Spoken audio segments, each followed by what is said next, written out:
Chapter पहिला, प्रस्तावना आणि घटना निर्मिती. आता शासन संस्थेची प्रमुख अंगी कोणती असते? एक शासन संस्थेची प्रमुख अंगामध्ये 3 असतं. एक असतं संघ लेवलला म्हणजे केंद्र लेवलला, आणि एक असतं राज्य लेवलला.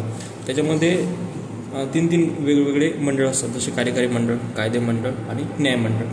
कार्यकारीमध्ये म्हणजे जे ॲक्च्युअल काम करतात, कायदेमंडळ म्हणजे जे कायदे करण्याचे काम करतात, न्यायमंडळ म्हणजे जे न्याय देण्याचे काम करतात. सेम केंद्रासाठी आणि तसंच एक राज्यासाठी असतं. त्याच्यानंतर संविधान सभेची मागणी, म्हणजे संविधान सभेची रचना कशी झाली, संविधान सभेची मागणी कशी झाली, याच्यानुसार वर्षानुसार क्रम.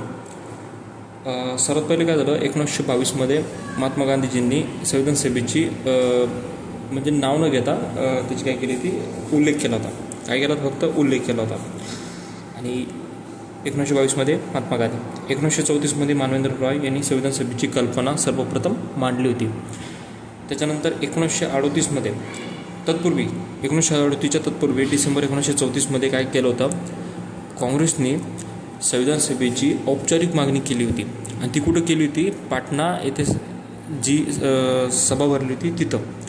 कारण संविधान सभेचं काय होतं, डिसेंबरमध्ये संविधान सभेने काँग्रेसच्या किंवा राष्ट्रीय सभेच्या नेहमी ज्यावेळी परिषदा किंवा अधिवेशनं व्हायचे ते डिसेंबरमध्ये व्हायच्या. म्हणजे डिसेंबर 1934मध्ये काय केलं होतं, यांनी संविधान सभेची मागणी कायसाठी, घटना तयार करण्यासाठी त्याची मागणी केली होती.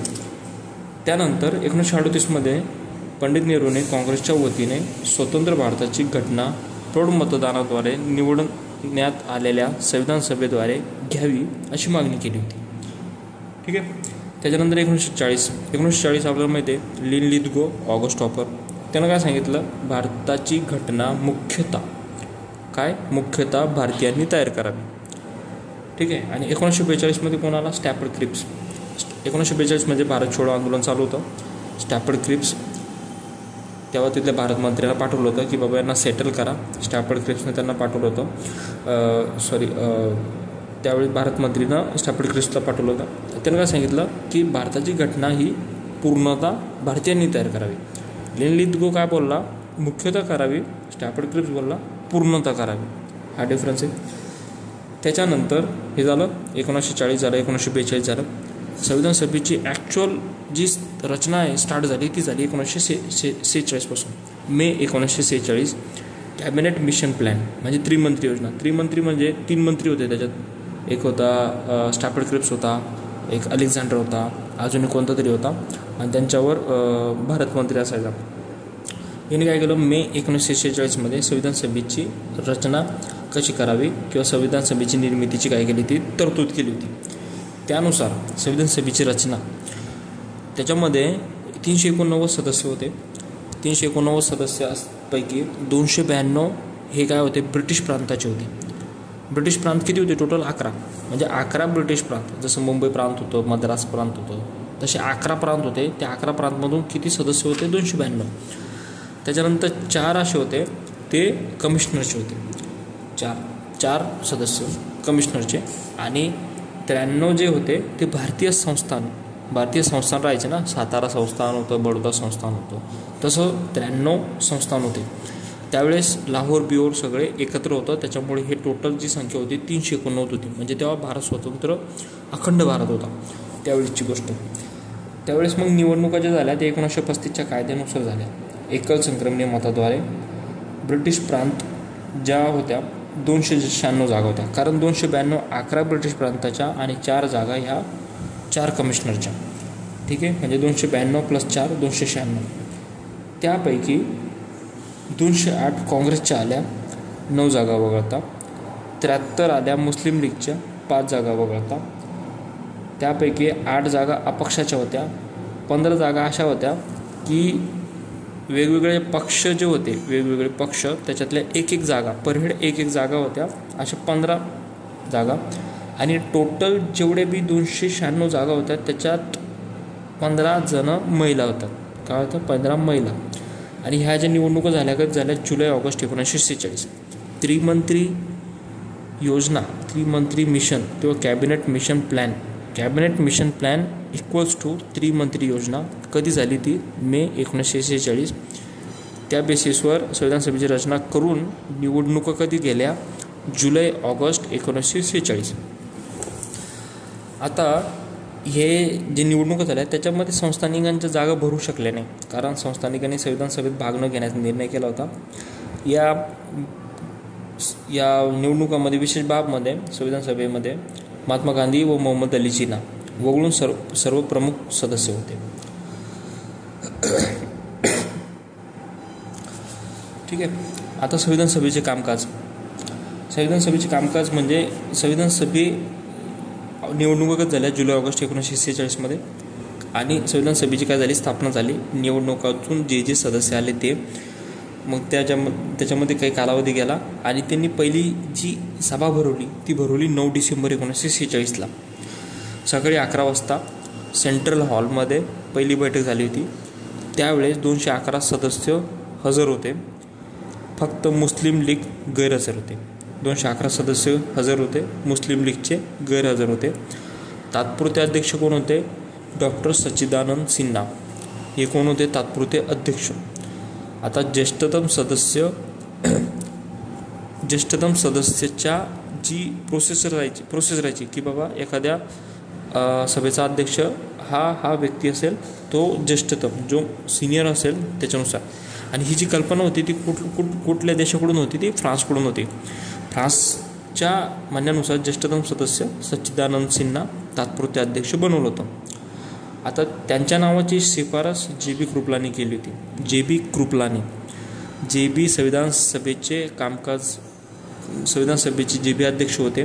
डॉक्टर सच्चिदानंद सिन्हा, त्यानंतर डॉक्टर राजेंद्र प्रसाद यांच्या दोघांची नावाची शिफारस JB कृपलानी यांनीच केली होती. त्यानंतर कायमस्वरूपी अध्यक्ष ते 11 डिसेंबर 1946 आले, ते होते डॉक्टर राजेंद्र प्रसाद. आपला जर क्वेश्चन विचारला संविधान सभेचे अध्यक्ष कोण होते, तर डॉक्टर राजेंद्र प्रसाद. ज्या वेळेस विचारलं की तात्पुरते कोण होते, त्यावेळेसच फक्त सच्चिदानंद सिन्हा, अदर वेळेस डॉक्टर राजेंद्र प्रसाद. उपाध्यक्ष संविधान सभेचे उपाध्यक्ष कोण होते? फ्रँक अँथनी होते. ठीक आहे. आता 207 सदस्यापैकी 9 जण काय होत्या? महिला होत्या. 9 जण महिला होत्या.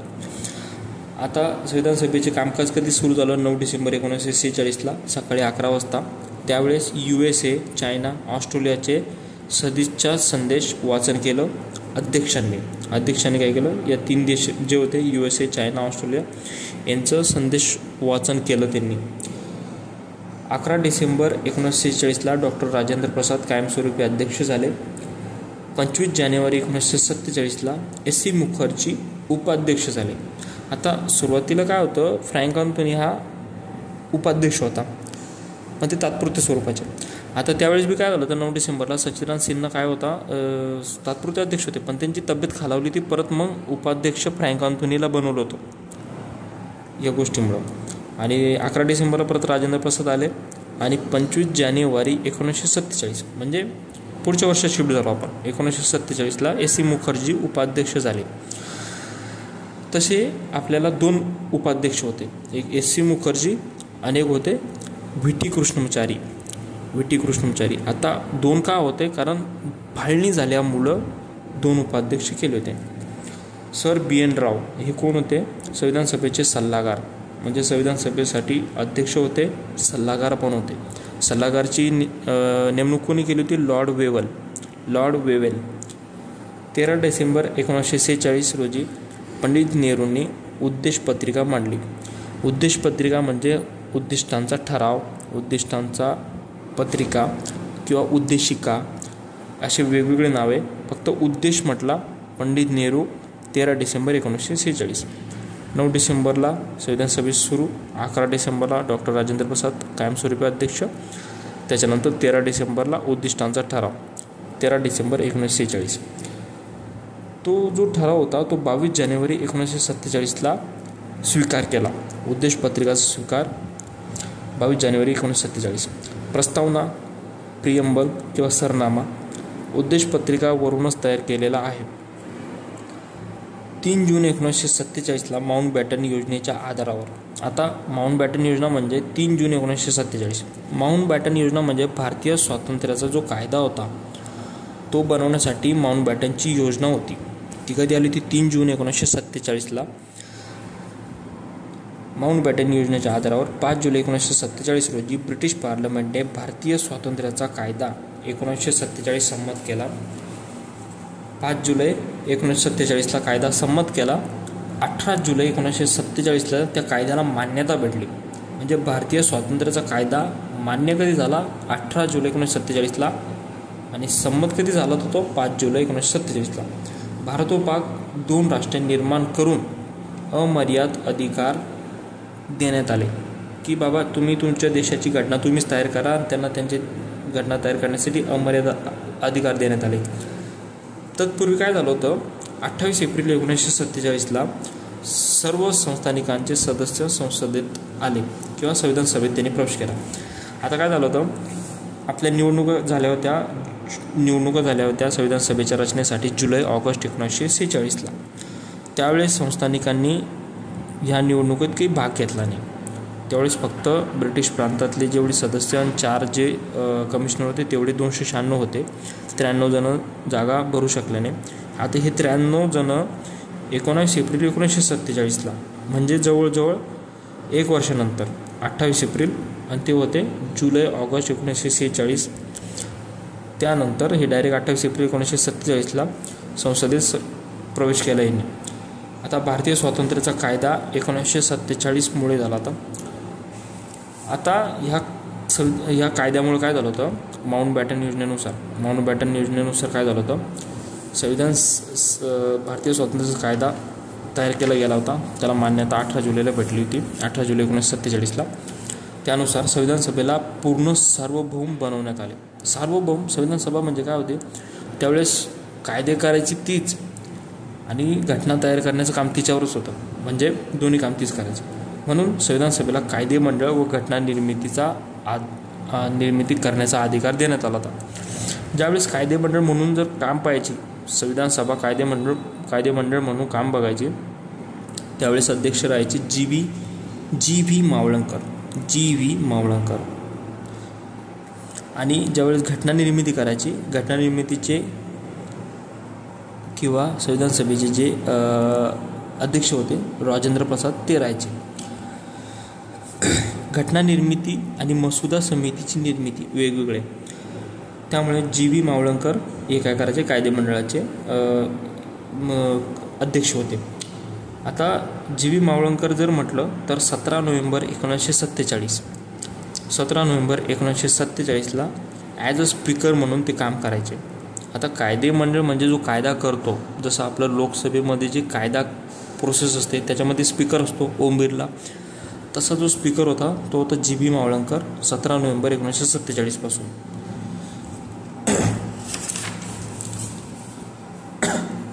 संविधान सभा पहिले कायदे मंडळ म्हणजे संसद, म्हणजे पहिली संसदमध्ये संविधान सभा होती आपली. दोन्ही कामं पाहायची ती. दोन्ही कामे बघायची. 26 नोव्हेंबर 1989 पर्यंत संविधान सभेचे कामकाज चाललं होतं. आणि 26 जानेवारी 1950 ते मार्च 1952 पर्यंत हंगामी संसद किंवा तात्पुरती संसद म्हणून संविधान सभा कार्यरत होती. ठीक आहे, म्हणजे 26 जानेवारी 1950. आता संविधान सभे घटना निर्मिती होऊन घटना निर्मिती अंमलात कधी आली ती 26 जानेवारी 1950. आणि म्हणजे तिचा स्वीकार कधी केला होता? 26 नोव्हेंबर 1949. घटना अंमलात किंवा लागू कधी केली? 26 जानेवारी 1950ला. त्या दिवशीपासून 26 जानेवारी 1950 ते मार्च 1952 पर्यंत संविधान सभा ही कायदे मंडळ किंवा हंगामी संसद तात्पुरती म्हणून काम करायची. कारण मार्च 1952 पर्यंत निवडणुका झाली नव्हती, त्याच्यामुळं मंत्रिमंडळ स्थापन नव्हतं. त्याच्यामुळं लोकसभेचा अध्यक्ष नव्हता. तोपर्यंत हंगामी संसद म्हणून काम करत होती. निवडणुका होईपर्यंत डॉक्टर राजेंद्र प्रसाद हे काय होते? राष्ट्रपती होते. म्हणजे सर्व कारभार कोण बघायचे? राष्ट्रपती बघायचे.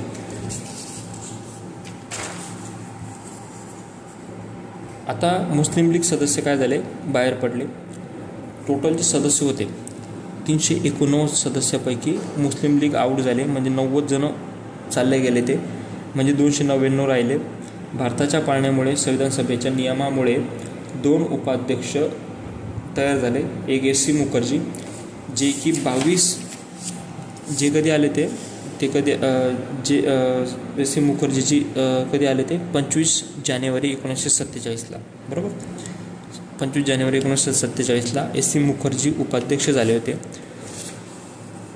आणि दुसरे व्ही टी कृष्णमाचारी, ते झाले ते 16 जुलै 1947ला. म्हणजे एस सी मुखर्जी कधी झाले होते 25 जानेवारी 1947ला, आणि व्ही टी कृष्णमाचारी ते झाले ते 16 जुलै 1946ला. कशामुळं? संविधान सभेच्या जी फाळणी झाली ती का त्याच्यामुळं. कारण माउंटबॅटन योजना काय आली ती 3 जून 1947ला. त्याच्यामध्ये काय सांगितलं की बाबा भारतीय स्वातंत्र्याचा कायदा केला होता, त्याच्यामुळं 2 वेगवेगळे राष्ट्र निर्माण झाले होते. आणि 18 जुलै 1947ला काय झाली ती त्याला मान्यता भेटली ती. 18 जुलैच्या अगोदरचे 2 दिवस म्हणजे 16 जुलैला व्ही टी कृष्णमाचारी काय झाला होता, उपाध्यक्ष झाला होता. म्हणजे 2 उपाध्यक्ष होते संविधान सभेला. मे 1949ला आता काही विशेष, मे 1949 राष्ट्रकुलचे म्हणजे राष्ट्रकुल UN जे सदस्यत्व होतं त्याचे अनुमोदन भेटलं आपल्याला. 22 जुलै 1947ला आपण काय केला, ध्वज स्वीकृत केला. मे 1947ला UNचे सदस्याचे अनुमोदन, 22 जुलै 1947ला ध्वज स्वीकृत केला होता. 24 जानेवारी 1950ला राष्ट्रगीत, राष्ट्रगान आणि आपलं जे सिम्बॉल आहे एम्ब्लम ते काय केलं होतं, स्वीकृत केलं होतं. ठीक आहे. त्याच्यानंतर मसुदा समितीची जी स्थापना झाली होती, मसुदा समितीमध्ये टोटल 7 सदस्य होते. 7 म्हणजे एक अध्यक्ष आणि 6 सदस्य. मसुदा समितीची स्थापना झाली होती 29 ऑगस्ट 1947. जून, जुलै, ऑगस्ट म्हणजे भारतीय स्वातंत्र्याच्या कायद्यानंतर 29 ऑगस्ट 1947ला. भारत कधी स्वतंत्र झाला? 15 ऑगस्ट 1947ला. 15 ऑगस्टच्या काही दिवसानंतर 29 ऑगस्ट 1947ला मसुदा समितीची स्थापना झाली. त्यावेळेस अध्यक्ष होते डॉक्टर बाबासाहेब आंबेडकर आणि त्यातले सदस्य होते अय्यर, मुहम्मद, मुन्शी, माधव, टी कृष्णमाचारी. याची एक ट्रिक आहे, AAA, ट्रिपल म्हणजे आंबेडकर, अय्यर, AAM म्हणजे मोहम्मद, मुन्शी, जाधव, हे झाले 6. टी म्हणजे टी कृष्णमाचारी म्हणजे 7. असे टोटल 7 व्यक्ती, एक अध्यक्ष आणि 6 सदस्य. 29 ऑगस्ट 1947 मसुदा समितीची स्थापना. 1948 फेब्रुवारी पहिला मसुदा तयार करून जनतेपुढे सुधारणासाठी 8 महिने दिले. आता त्यांनी काय केला, पहिला मसुदा तयार केला कधी 1948च्या फेब्रुवारीमध्ये, म्हणजे August, September, October, November, December, जानेवारी, फेब्रुवारी तोपर्यंत त्यांनी पहिला मसुदा तयार केला आणि जनतेपुढं ठेवला त्यांनी 8 महिन्यासाठी की बाबा तुम्ही याच्यात काहीतरी सुधारणा करा. त्या फेब्रुवारीपासून तर ऑक्टोबरपर्यंत, ऑक्टोबर 1948मध्ये करेक्शन करून परत त्यांनी काय केलं, दुसरा मसुदा तयार केला. आता त्या 24 ऑक्टोबर 1948मध्ये संविधान सभेच्या अध्यक्षांना तो काय केला, सादर केला. संविधान सभेचे अध्यक्ष म्हणजे डॉक्टर राजेंद्र प्रसाद. त्याच्यानंतर घटनेची स्वीकृती 24 ऑक्टोबर 1948ला जो दुसरा मसुदा तयार केला होता, त्यानंतर 4 नोव्हेंबर 1948मध्ये म्हणजे 24 ऑक्टोबरच्या नंतर 4 नोव्हेंबर 1948ला आंबेडकरांनी अंतिम मसुदा संविधान सभेत मांडला. त्याचे मसुद्याचे 3दा वाचन केले, त्यावर चर्चा केली.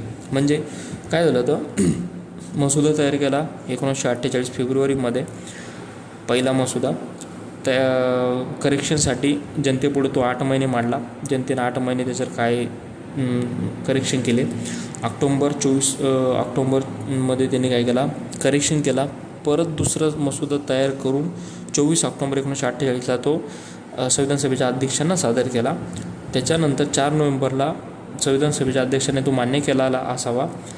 त्यानंतर आंबेडकरांनी तो मसुदा संविधान सभेत मांडला 4 नोव्हेंबर 1948ला. त्या मसुद्याचे 3दा वाचन केले, त्यावर चर्चा केली. आता चर्चा केल्याच्या नंतर सरळ 1 वर्षांनी म्हणजे 4 नोव्हेंबर 1948 ते 26 नोव्हेंबर 1949मध्ये तो काय केला, स्वीकृत केला. तोपर्यंत तो एकतर तो तयार केलेला असावा किंवा हस्तलिखित हाताने लिहित असलेले असावे. त्यामुळे 26 नोव्हेंबर 1949 रोजी तो स्वीकृत केला. त्यावेळेस 22 भाग 8 अनुसूची 395 कलमे होती. 24 जानेवारी 1950मध्ये म्हणजे काही महिन्यांनी नोव्हेंबर, डिसेंबर, जानेवारी 24 जानेवारी 1950मध्ये 284 सदस्यांनी घटनेवर काय केल्या, सह्या केल्या. टोटल 11 सत्र झाली ती संविधान सभेची. म्हणजे 9 डिसेंबर 1946 पासून ते 26 नोव्हेंबर 1949पर्यंत. त्यामध्ये 4 स्वातंत्र्याच्या अगोदर झाली आणि 7 स्वातंत्र्याच्या नंतर झाली.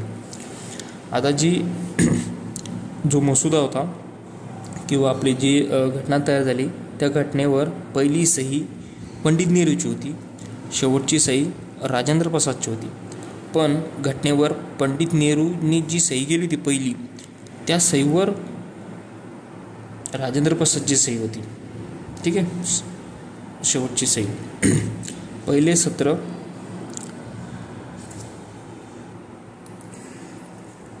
पहिली सही पंडित नेहरूने केली होती, शेवटची सही राजेंद्र प्रसादने केली होती. पण राजेंद्र प्रसादनं काय केलं होतं, म्हणजे पहिला नंबर 1 284 लोकांनी सही केली होती. 1 नंबर होता पंडित नेहरू, 284 नंबर होता राजेंद्र प्रसाद. पण राजेंद्र प्रसादनं पंडित नेहरूंच्यावर सही केली होती. आणि फिरोज गांधी ज्यानं 283 नंबर होता, म्हणजे तो काय केला, शेवटी गेला होता. आता पहिले सत्र झाले होते 9 डिसेंबर ते 23 डिसेंबर 1946मध्ये पहिलं सत्र. असे टोटल 11 सत्र झाली होती. आणि 11वं 14 ते 26 नोव्हेंबर 1949. टोटल 2 वर्ष 11 महिने 18 दिवस लागले. 64 लाख रुपये खर्च आला होता. संविधान सभेचे जे कामकाज होतं ते 166 दिवस चाललं. आणि घटना समितीचे किंवा मसुदा समितीचे जे काम होतं ते 114 दिवस चालले. किती, 114 दिवस. आता याच्यामध्ये वेगवेगळ्या समित्या होत्या. आता याच्यामध्ये काय होतं, वेगवेगळ्या समित्या होत्या. समित्यामध्ये जर म्हटलं, कार्यपद्धती समिती, त्याचे अध्यक्ष होते राजेंद्र प्रसाद. सुकाणू समिती राजेंद्र प्रसाद. स्टाफ व वित्त समिती राजेंद्र प्रसाद. ध्वज म्हणजे फ्लॅग समिती राजेंद्र प्रसाद. त्याच्यानंतर योग्यता म्हणजे जी क्रेडेन्शियल असायचे, क्रेडेन्शियलचे अध्यक्ष कोण होते, Alladi Iyer. Order of the business कोण करतो, मुन्शी करतो. बिझनेस म्हणजे मुन्शी, म्हणजे ऑर्डर ऑफ द बिझनेस समितीचे अध्यक्ष KM मुन्शी. त्याच्यानंतर संस्थानिकांशी चर्चेसाठी, आता चर्चा कोण करणार, पंतप्रधान म्हणजे जवाहरलाल नेहरू. म्हणजे संस्थानिकांशी चर्चेसाठी समिती जवाहरलाल नेहरू होते. संघराज्य अधिकार समिती, संघ म्हणजे केंद्राचा बॉस कोण असतो, पंतप्रधान. म्हणजे संघराज्य अधिकार समिती जवाहरलाल नेहरू. त्याच्यानंतर संघराज्य घटना समिती, त्याचे अध्यक्ष कोण होते, जवाहरलाल. त्यानंतर संविधान सभेची कार्यावरील समिती, कार्यावरील समिती म्हणजे GV मावळंकर म्हणजे जे कायदे मंडळाचे काय होते, अध्यक्ष होते. त्याच्यानंतर हाऊस म्हणजे घर, हाऊस समिती म्हणजे पट्टाभी सीतारामय्या म्हणजे सीताराम कुठं होते, हाऊसमध्ये राहायचे. त्याच्यानंतर मूलभूत हक्क, अल्पसंख्याक, आदिवासी आणि वगळलेली सल्लागार समिती होती, त्याचे अध्यक्ष होते वल्लभभाई पटेल. आता या जी समिती होती याच्यामध्ये उपसमिती होत्या. एक मूलभूत हक्क उपसमिती म्हणजे JB कृपलानी. अल्पसंख्याक उपसमिती SC मुखर्जी. पूर्वोत्तर सरहद आदिवासी व आसाम वगळलेली व अंशतः वगळलेली क्षेत्रे उपसमिती. आता लक्षात ठेवायचं की आसाम वगळलेली म्हणजे गोपीनाथ बारडोलोई म्हणजे बोर्डोलोई म्हणतो आपण, बोर्डोलोई, आसाम वगळलेली. त्याच्यानंतर वगळलेली व अंशतः वगळलेली क्षेत्रे म्हणजे आसाम व्यतिरिक्त उपसमिती. एक असते पूर्वोत्तर सरहद आदिवासी म्हणजे गोपीनाथ बारडोलोई, आसाम वगळलेली होती ती. आणि एक होती नुसती वगळलेली, पूर्वोत्तर सरहदने नुसती वगळलेली अंशतः वगळलेली क्षेत्र, ती होती HV ठक्कर होते. त्याच्यानंतर वल्लभभाई पटेलकडे अजून एक समिती होती, ती होती प्रांतिक घटना समिती. वल्लभभाई पटेल अध्यक्ष होते. मसुदा समिती बाबासाहेब आंबेडकर. त्याच्यानंतर इतर क्षेत्रीय समित्या होत्या त्यावेळी म्हणजे नागरिकत्वावरील तदर्थ समिती एस वरदचारिया, चीफ कमिशनर प्रांताबाबत समिती NG अय्यंगर, संविधानातील वित्तीय तरतुदीबद्दल तज्ज्ञ समिती NR सरकार. म्हणजे आता संविधानातील वित्तीय तरतुदीबद्दल तज्ज्ञ समिती, तज्ज्ञ जर म्हटलं तर सरकारच असतो ना, तर NR सरकार. पश्चिम बंगाल व पूर्व पंजाबसाठी अल्पसंख्याक सुरक्षोपाय यांबाबत उपसमिती. आता 2 राज्य आहे, पूर्व बंगाल किंवा पश्चिम बंगाल, त्याच्यामध्ये मेंटेन कोण करणार? होम मिनिस्टर कोण असतो? वल्लभभाई पटेल. ठीक आहे, वल्लभभाई पटेलकडे ही होती.